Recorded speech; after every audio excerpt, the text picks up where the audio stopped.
Wá gbọ́ ṣíṣe àti máṣe tòní gẹ́gẹ́ bí irúfẹ́ ìràwọ̀ tí ò ń lò. Ó kí Ọlọ́run ọba mo ṣèbà Olódùmarè, ìbà akọ́dá ayé, ìbà aṣẹ̀dá ọ̀run, mo ṣèbà Ọ̀rúnmìlà atórí ẹni tí ò sunwọ̀n ṣe, mojúbà ọkùnrin, mojúbà obìnrin, mo kí gbogbo ojú tó ń wò mí níbikíbi tí ẹ ti ń gbọ́ mi káàkiri àgbáńlá ayé.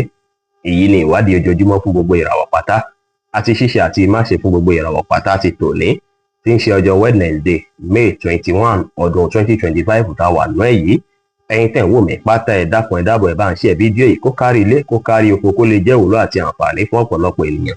Ẹ sì má gbàgbé láti follow kí ẹ sì subscribe kẹ́ lè pẹ̀lú àwọn tá máa jàǹfààní onírúurú fídíò tá à ń fi léde lójoojúmọ́ fún ìdàgbàsókè ìjọmọ ènìyàn. Ẹ̀yin tẹ́ sì fẹ́ ṣèwádìí onírúurú láǹfààní láti kàn sí wa ní WhatsApp 09033897161. Ẹ̀yin tẹ́ ń lò ràwọ̀ iná tó kanran yan Harris, ẹ̀yin tàbí láàrin March 21 sí April 20, àwọn kan rere máa rọ̀gbà yín ká dáadáa lọ́jọ́ tòní, kódà ẹ máa rí ṣe láàyè iṣẹ́ yín lọ́jọ́ tòní. Ẹ máa wà focus, á ṣe yín bí ìgbà pé kẹ́ ẹ tẹpá mọ́ṣẹ́ dáadáa lọ́jọ́ tòní. Bẹ́ẹ̀ sì ni ó ṣeé ṣe kí ẹ ráwọn àǹfààní lọ́nà kanà tó ṣe é pé ẹ máa tún fi ní ìmọ̀ tí ẹ tún máa fi lóye sí, bóyá látara ènìyàn kan tí ẹ mọ̀ tàbí níbòmíràn, tí ó sì jẹ́ pé àwọn nǹkan wọ̀nyí á ràn yín lọ́wọ́ fọ́jọ́ iwájú. Lọ́jọ́ tòní ó ṣeé ṣe kí ẹ tún láǹfààní láti fún ènìyàn kan tó súnmọ́ yín lámọ̀ràn tó sì jẹ́ pé àmọ̀ràn yẹn wọ́n nílò ẹ̀ gidigidi tá ràn wọ́n lọ́wọ́ pẹ̀lú. Ẹ gbájúmọ́ṣẹ́ kẹ́ lè rore gbámú, ẹ ṣe dáadáa sáwọn èèyàn lénìí, ẹ pa àwọn àṣírí kọ̀ọ̀kan yín mọ́. Yẹ́lò jẹ́ kọ́lọ́ tó dára jù fún yín láti wọ̀ láṣọ lónìí. Aago 8 láàárọ̀ sí aago 10 láàárọ̀ ní àkókò èyí tó dára jù fún yín láti fi ṣe ohun tó ṣe kókó tó ṣe pàtàkì jù nínú ìgbésí ayé yín ní ọjọ́ tòní. Ẹ̀yin tẹ́ ń lò ràwọ̀ erùpẹ̀ alámọ̀ Taurus, ẹ̀yin tàbí láàrin April 21 sí May 20, ẹ máa ní ìgbàgbọ́ ní kíkún nínú ara yín tí yẹn sì máa ràn yín lọ́wọ́ láti rí iṣẹ́ láàyè iṣẹ́. Bẹ́ẹ̀ sì ni ẹ máa láǹfààní láti lè lo ọpọlọ pípé yín lórí ohunkóhun láàyè iṣẹ́ tó sì máa ran iṣẹ́ yín lọ́wọ́ púpọ̀ lọ́jọ́ tòní. Ẹ gbájúmọ́ṣẹ́ kẹ́ ṣe nǹkan yín létòlétò, ìyẹn máa ràn yín lọ́wọ́ láti borí àwọn kùdìẹ̀kudiẹ tó bá jẹyọ lọ́jọ́ tòní tí gbogbo nǹkan kíkan tẹ́ bá sì plan tá lọ bó ti yẹ kó lọ lọ́jọ́ tòní. Kẹ́ tẹpá mọ́ṣẹ́ dáadáa, ẹ fọgbọ́n àtòyé tọ́lọ́run fún yín ṣe ohunkóhun, ẹ rẹra yín ńlẹ̀ kí ẹ wà determine. Aago 2 kọjá ìṣẹ́jú 15 lọ́sàn-án sí aago 4 kù ìṣẹ́jú 10 ní ọ̀sán ní àkókò èyí tó dára jù fún yín láti fi ṣe ohun tó ṣe kókó tó ṣe pàtàkì jù nínú ìgbésí ayé yín lónìí, tí kọ́lọ̀ pink sì jẹ́ kọ́lọ̀ èyí tó dára jù fún yín láti wọ̀ láṣọ ní ọjọ́ tòní. Ẹ̀yin tẹ́ ń lò ràwọ̀ afẹ́fẹ́ aláwàdà Gemini, ẹ̀yin tàbí láàrin May 21 sí June 21, àwọn akitiyan tẹ́ ń ṣe láàyè iṣẹ́ wọ́n á jẹ́ èyí tó ṣe é pé àwọn èèyàn máa dámọ̀ púpọ̀ tó sì jẹ́ bó ṣe ṣe kí ẹ rí èrè rẹ̀ jẹ́ dáadáa lọ́jọ́ tòní. Bẹ́ẹ̀ sì ni lọ́jọ́ tòní ó ṣeé ṣe kí ẹ ráwọn opportunity kan àbí méjì tó ṣe é pé ó máa fẹ́ wọlé fún yín láàyè iṣẹ́. Kẹ́ wá rí dájú pé ẹ rorò jinlẹ̀ lé lórí dáadáa, ẹ wò fínífíní dáadáa ṣáájú kẹ́ tó gbà wọlé o, tàbí kẹ́ o lè béèrè títí irúfẹ́ nǹkan bẹ́ẹ̀ bá wáyé fún yín lọ́jọ́ tòní. Ẹ má ṣe rò yìí, gbogbo àwọn nǹkan tí ó dàbí ìṣòro fún yín yẹn gbogbo ẹ̀ pátápátá á di nǹkan gbàgbé pátápátá. Bẹ́ẹ̀ sì ló dára púpọ̀ kí ẹ lo àkókò ìrọ̀lẹ́ ọjọ́ tòní pẹ̀lú àwọn tó jẹ́ olólùfẹ́ yín, kẹ́ ṣòtítọ́ kẹ́ ṣòdodo láwùjọ àwọn èèyàn. Ẹ má kánjú ju bó ṣe lọ lórí okòwò, ẹ wà smart kẹ́ focus lórí ibi tí ẹ ń lọ. Aago 11 kọjá 30 ìṣẹ́jú láàárọ̀ sí aago 1 ní ọ̀sán ní àkókò èyí tó dára jù fún yín láti fi ṣe ohun tó ṣe kókó tó ṣe pàtàkì jù nínú ìgbésí ayé yín lónìí, tí kọ́lọ̀ blue sì jẹ́ kọ́lọ̀ èyí tó dára jù fún yín láti wọ̀ láṣọ ní ọjọ́ tòní. Ẹ̀yin tẹ́ ń lò ràwọ̀ omi agbára Cancer, ẹ̀yin tàbí láàrin June 22 sí July 22, ó ṣeé ṣe kí mọ̀ lára yín kó rí bákan lọ́jọ́ tòní látàrí àwọn challenges kankan tí ẹ̀ ń kojú ní ìgbésí ayé yín. Ó ṣeé ṣe káwọn challenges kankan wáyé lọ́jọ́ tòní, ṣùgbọ́n ní láti má wulẹ̀ kọbi ara sí rẹpẹtẹ, má wulẹ̀ gbé ogbó ọkàn yín sí rárá. Ẹ rí dájú pé nǹkan tẹ́ ń ṣe yìí, challenges tó wáyé lénìí, ó ṣeé ṣe kó padà jẹ́ nǹkan tó ṣe pé á padà bí oore fún yín tẹ́ ò tiẹ̀ wò kàn tẹ́lẹ̀tẹ́lẹ̀. Lọ́jọ́ tòní ẹ rí dájú pé ẹ dẹtí kalẹ̀, kẹ́ ranjú kalẹ̀, kẹ́ wòye sí àwọn kankan tó dàbí àǹfààní tó ṣeé ṣe kó jẹyọ lọ́jọ́ tòní, kẹ́ sì grab ẹ̀. Bẹ́ẹ̀ sì ni kẹ́ mọ̀ dájú gbogbo nǹkan tó bá ṣẹlẹ̀ nígbésí ayé ẹ̀dá ó máa ń ṣẹlẹ̀ fún di kan àbí kejì ni léni. Kẹ́ tẹpá mọ́ṣẹ́, ẹ rí dájú pé ẹ rẹra yín lẹ̀, ẹ ṣe nǹkan yín létòlétò, ẹ fọgbọ́n àtòyé tọ́lọ́run fún yín ṣe ohunkóhun pẹ̀lú. Light purple jẹ́ kọ́lọ̀ tó dára jù fún yín láti wọ̀ láṣọ lónìí. Aago 5 ní ìrọ̀lẹ́ sí aago 6 ní ìrọ̀lẹ́ ní àkókò èyí tó dára jù fún yín láti fi ṣe ohun tó ṣe kókó tó ṣe pàtàkì jù nínú ìgbésí ayé yín ní ọjọ́ tòní. Ẹ̀yin tẹ́ ń lò ràwọ̀ iná tó gbóná riri Leo, ẹ̀yin tàbí láàrin July 23 sí August 22, ó ṣeé ṣe lọ́jọ́ tòní kí rọrùn àti ìfọ̀kànbalẹ̀ wáyé fún yín látàrí pé ẹ̀yin fúnra lára yín gan ẹ̀ ń wá ìrọ̀rùn àti ìfọ̀kànbalẹ̀ nínú relationship yín lénìí sì rèé. Àwọn èèyàn máa dẹjú sí yín dáadáa, ẹ máa dàbí ìgbà pé ilẹ̀ popular jù láàrin àwọn tí ẹ dìjọ wà ní. Ẹ má wulẹ̀ gbọ́rọ̀ iṣẹ́ àbí ròyìn lórí iṣẹ́ sórí rẹpẹtẹ ju bó ṣe yẹ lọ. Ẹ enjoy ara yín lénìí kí ẹ lo àkókò àti ìgbà pẹ̀lú mọ̀lẹ́bí àtàwọn ọ̀rẹ́.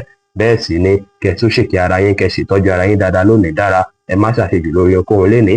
Ẹ ṣe àwọn nǹkan tá mú kí inú yín dùn, káyọ̀ yín kún. Ẹ wà active, ẹ bá àwọn èèyàn ṣe pẹ̀lú àwàdà àti ẹ̀rín. Ẹ má wá jẹ́ kí ara ya yín ju bí ó ti ṣe yẹ lọ lórí ohunkóhun lénìí.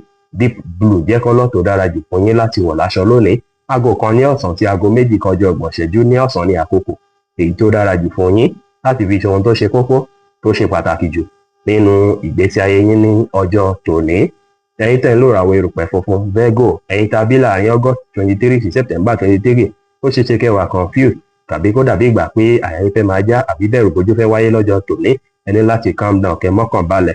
Ẹ ronú jinlẹ̀ nípa àwọn nǹkan tó ń fa confusion yàbá àwọn nǹkan tó ń fa dàrúdàpọ̀ kàn yìí. Bẹ́ẹ̀ sì ni tó bá ṣe é pé ó ṣe kókó fún yín, ẹ rí dájú pé ẹbí ènìyàn kan bí ọ̀rẹ́ àbí mọ̀lẹ́bí abẹ́ni tẹ́ finú tán kẹ́ bá wọn sọ̀rọ̀. Ìyẹn lè ràn yín lọ́wọ́ láti ní clear mind lọ́jọ́ tòní. Ẹ gbà láfíà láàyè, ẹ má fọkàn sí gbogbo nǹkan kí nǹkan tí ẹ bá retí kó lè wọlé rọrùn. Ẹ má kanra mẹ́nikẹ́ni. Ẹ wà calm, kẹ́ ṣe dáadáa sáwọn èèyàn lónìí. Aago 11 láàárọ̀ sí aago 12 kọjá ọgbọ̀n ìṣẹ́jú ní ọ̀sán ní àkókò èyí tó dára jù fún yín láti fi ṣe ohun tó ṣe kókó tó ṣe pàtàkì jù nínú ìgbésí ayé yín lónìí, tí kọ́lọ̀ rẹ́ẹ̀dì sì jẹ́ kọ́lọ̀ èyí tó dára jù fún yín láti wọ̀ láṣọ ní ọjọ́ tòní. Ẹ̀yin tẹ́ ń lò ràwọ̀ afẹ́fẹ́ márìmífín Libra, ẹ̀yin tàbí láàrin September 24 sí October 23, ó ṣeé ṣe kí ẹ máa struggle pẹ̀lú àwọn kankan tó dàbí personal matter lọ́jọ́ tòní. Ẹ rí dájú pé tẹ́ bá ní issue pẹ̀lú èèyàn, kí ẹ rí dájú pé ẹ sẹ́ẹ̀tì gbogbo pátápátá kí ẹ má ba lè bí issue tó tún máa lágbára rẹpẹtẹ láàrin ẹ̀yin àti olólùfẹ́ yín. Àwọn ọ̀rọ̀ sísọ àbí fọ̀rọ̀wérọ̀ tẹ́ bá ní pẹ̀lú àwọn olólùfẹ́ yín lọ́jọ́ tòní, ó ṣeé ṣe kí yẹn bí kí ẹ tún lóye sí àwọn nǹkan tuntun kan sí. Ẹ wá tẹpá mọ́ṣẹ́ lénìí, ẹ ṣe dáadáa sáwọn èèyàn, ẹ rẹra yín lẹ̀, ẹ bá àwọn èèyàn ṣe pẹ̀lú àwàdà àti ẹ̀rín. Aago 10 láàárọ̀ sí aago 12 ní ọ̀sán ní àkókò èyí tó dára jù fún yín láti fi ṣe ohun tó ṣe kókó tó ṣe pàtàkì jù nínú ìgbésí ayé yín lónìí, tí kọ́lọ̀ brown sì jẹ́ kọ́lọ̀ èyí tó dára jù fún yín láti wọ̀ láṣọ ní ọjọ́ tòní. Ẹ̀yin tẹ́ ń lò ràwọ̀ omi tútù Scorpio, ẹ̀yin tàbí láàrin October 24 sí November 22, ọjọ́ oríire gbà lọ́jọ́ tòní jẹ́ fún yín. Ẹ lè kọ́rọ̀ jọ lénìí, ẹ lè rí rẹ̀ gbámú, ó wá wọlé lọ́tùn lósì. Ọjọ́ tòní dára púpọ̀ fún yín láti fi invest tàbí láti fi bẹ̀rẹ̀ nǹkan tuntun èyíkéyìí. Gbogbo àwọn nǹkan kí nǹkan tẹ́ bá bẹ̀rẹ̀ lénìí á béèrè fún yín púpọ̀ lọ́jọ́ iwájú. Bẹ́ẹ̀ sì ni ìrínisí yín lọ́jọ́ tòní á jẹ́ tó máa fanimọ́ra púpọ̀. Ìyẹn sì lè ràn yín lọ́wọ́ láti lè ṣalábàápàdé àwọn èèyàn tuntun, láti láwọn ọ̀rẹ́ tuntun sí. Lọ́jọ́ tòní kẹ́ gbájúmọ́ṣẹ́, kẹ́ lè rore gbámú. Ẹ ṣe dáadáa sáwọn èèyàn, ẹ pa àwọn àṣírí kọ̀ọ̀kan yín mọ́ lọ́jọ́ tòní. Brown jẹ́ kọ́lọ̀ tó dára jù fún yín láti wọ̀ láṣọ lónìí. Aago 10 kù ìṣẹ́jú 15 láàárọ̀ sí aago 11 láàárọ̀ ní àkókò èyí tó dára jù fún yín láti fi ṣe ohun tó ṣe kókó tó ṣe pàtàkì jù nínú ìgbésí ayé yín ní ọjọ́ tòní. Ẹ̀yin tẹ́ ń lò ràwọ̀ inú àtùpà Sagittarius, ẹ̀yin tàbí láàrin November 23 sí December 22, ó ṣeé ṣe kára dédé máa kan yín lọ́jọ́ tòní. Ẹ kíyèsára pẹ̀lú ọ̀rọ̀ ẹnu yín. Tẹ́ bá kíyèsára, ó ṣeé ṣe kó fẹ́ fa trouble, kó fẹ́ fàṣòro bí ẹ̀fọ́ ta yín lọ́jọ́ tòní. Ẹ kíyèsára dáadáa pẹ̀lú àwọn nǹkan tẹ́ ń sọ jáde lẹ́nu àtàwọn tẹ́ máa bá sọ̀rọ̀ lọ́jọ́ tòní. Ó ṣeé ṣe kí ọ̀rọ̀ yín kí wọ́n fẹ́ twist ẹ̀, kí wọ́n fẹ́ da ogbẹ̀ lẹ́yìn lórí pé lágbájá ìwọ ló sọ̀rọ̀ báyìí lákòókò báyìí, àṣọ against ẹ wá lọ sọ̀rọ̀ níwájú ẹjọ́, wá lọ ti gbá wá lọ ṣàwọ́ lónìí, jẹ́ kẹ́ rógun ẹjọ́ ẹ̀ ní rógun ọ̀ràn. Ẹ rí dájú pé kíyèsára pẹ̀lú bí ẹ fi máa sọ̀rọ̀ sí àtàwọn tẹ́ bá sọ̀rọ̀ lọ́jọ́ tòní. Ẹ má sọ̀rọ̀ òdì àbí ọ̀rọ̀ àìtọ́ sí èèyàn. Ẹ ṣe dáadáa sáwọn èèyàn, kí ẹ gbà láfíà láàyè, kí ẹ wá ìrọ̀rùn láwùjọ yín pẹ̀lú. Ẹ wá gbọ́dọ̀ wọ gbogbo aṣọ tó bá jẹ́ deep colour tàbí dark colour tàbí black rárá lónìí, látàrí pé kò bá kádàrá yín mu, kò bá ìràwọ̀ yín mu lọ́jọ́ tòní o. Ẹ rí dájú pé àwọn aṣọ tó jẹ́ funfun tàbí àwọn aṣọ tó mọ́ òun ní kẹ́ wọ̀ lọ́jọ́ tòní. Aago 7 ní àṣálẹ́ sí aago 8 ní àṣálẹ́ ní àkókò èyí tó dára jù fún yín láti fi ṣe ohun tó ṣe kókó tó ṣe pàtàkì jù nínú ìgbésí ayé yín lónìí. Ẹ̀yin tẹ́ ń lò ràwọ̀ erùpẹ̀ eléruku Capricorn, ẹ̀yin tàbí láàrin December 23 sí January 19, ara yín máa yá gágá lọ́jọ́ tòní, tá sì hàn nínú ìwà ṣàṣìṣe sí yín. Ẹ mọ́kàn balẹ̀, ẹ má jẹ́ káwọn nǹkan kéékèèké tó ń ṣẹlẹ̀ nínú ìgbésí ayé yìí, ẹ má jẹ́ kí oye tètè yẹn má jẹ́ kó kan yín lára rárá. Ẹ rí dájú pé gbogbo nǹkan kíkan tó bá dàbí iṣu pátá, ó ṣeé ṣe kó padà bí oore lọ́jọ́ iwájú. Ẹ rí dájú pé ẹ wonú jinlẹ̀ nípa ibi tẹ́ ń lọ. Kẹ́ sì dúpẹ́ lọ́wọ́ Ọlọ́run bá yín nípa àwọn nǹkan kọ̀ọ̀kan tó ń ṣẹlẹ̀ nínú ìgbésí ayé yín, tó ń bí dùnú, tó ń bí ayọ̀ fún yín. Lénìí ẹ má dá sọ́rọ̀ tí wọ́n pè é sí àbí tí ó kàn yín. Ẹ rẹra yín ńlẹ̀, ẹ pàṣírí kọ̀ọ̀kan yín mọ́. Bẹ́ẹ̀ sì ni kẹ́ wá àkókò láti fi ṣe prayer. Ó sì ṣeé ṣe kí ẹ lálàá ní òní ṣáájú tàbí kí ẹ lálàá ní àṣálẹ́ òní tẹ́ bá sùn. Àwọn àlá tẹ́ bá ló ṣiṣẹ́ kó ní ìtumọ̀ nínú ìgbésí ayé yín.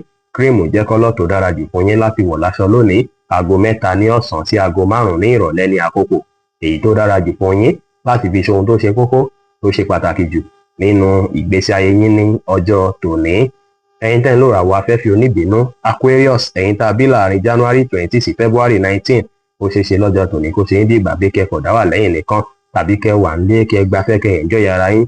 Àwọn nǹkan tó dàbí ìgbà pé kò tẹ́yìn lọ́rùn tó ti ṣẹlẹ̀ sẹ́yìn àbáwọn nǹkan tó ṣe é pé ẹ ò lẹ̀ pa tìtẹ́ ò lẹ̀ fojú fòdà tẹ́lẹ̀tẹ́lẹ̀ tẹ́ kà fún ó ṣe ṣe lọ́jọ́ tòní kẹ́ bẹ̀rẹ̀ sí ní kà fún bẹ̀rẹ̀ sí ní mú lọ́kùnkúndùn lọ́jọ́ tòní kẹ́ mọ̀ dájú pé òwò rí nǹkan tí ẹ bá ṣe lọ́jọ́ tòní ẹ má ṣe níṣe tó ṣe pé ó máa pa ọmọlàkejì rárá. Ó ṣe ṣe kí ènìyàn kan lọ́jọ́ tòní kí ó ṣe pé ìwà tí kan tẹ wù àbí ṣe tí kan tẹ wù kó fẹ́ pa lára díẹ̀ ẹ kíyèsára kí ẹ ronú jinlẹ̀ dáadáa ṣáájú kí ẹ tó bẹ́nikẹ́ni sọ̀rọ̀ tàbí ṣáájú kí ẹ tó wò èyíkéyìí lẹ́ni ẹ má péjú níbi ìpéjọpọ̀ kí ìpéjọpọ̀ tí ẹ bá lọ tàbí tí ẹ bá wà pàápàá tẹ bá mọ̀ pé wà comfortable ẹ má jẹ́ ẹ má fa fanfà pẹ̀lú ẹnikẹ́ni ẹ mọ́kàn balẹ̀ ẹ gbà láfíà láàyè ẹ bá wọn sọ̀rọ̀ pẹ̀lú ìfẹ́. Aago 2 ní ọ̀sán sí aago 3 ní ọ̀sán ní àkókò èyí tó dára jù fún yín láti fi ṣe ohun tó ṣe kókó tó ṣe pàtàkì jù nínú ìgbésí ayé yín lónìí tí kọlọ green tí jẹ́ kọ́lọ̀ èyí tó dára jù fún yín láti wọ̀ láṣọ ní ọjọ́ tòní. Ẹ̀yin tẹ́ ń lò ràwọ̀ omi tí kì í ru Pisces ẹ̀yin tàbí láàrin February 20 sí March 20 lọ́jọ́ tòní ẹ máa ní clarity ẹ sì máa mọ̀nà tààrà tẹ́fẹ́ tọ̀ lọ́jọ́ tòní tí rèé àwọn nǹkan tí àwọn tẹ́ bá ṣe àwọn bí ìdùnnú àbáyọ̀ fún yín lọ́jọ́ tòní bẹ́ẹ̀ sì ni lọ́jọ́ tòní ẹ máa appreciate àwọn yípo padà rere èyí tó ń wáyé nínú ìgbésí ayé lásìkò yìí ẹ rí dájú pé create àkókò láti wòye sí àwọn ibi tẹ́ ń lọ ọ̀nà tẹ́ fẹ́ gbé gbà kẹ́sì bẹ̀ sí iṣẹ́ lé lórí tẹ́ bá gbéra léra yín lọ́jọ́ tòní tẹ́ gbéra léèyàn á ràn yín lọ́wọ́ á motivate yín láti túbọ̀ máa tẹ̀síwájú.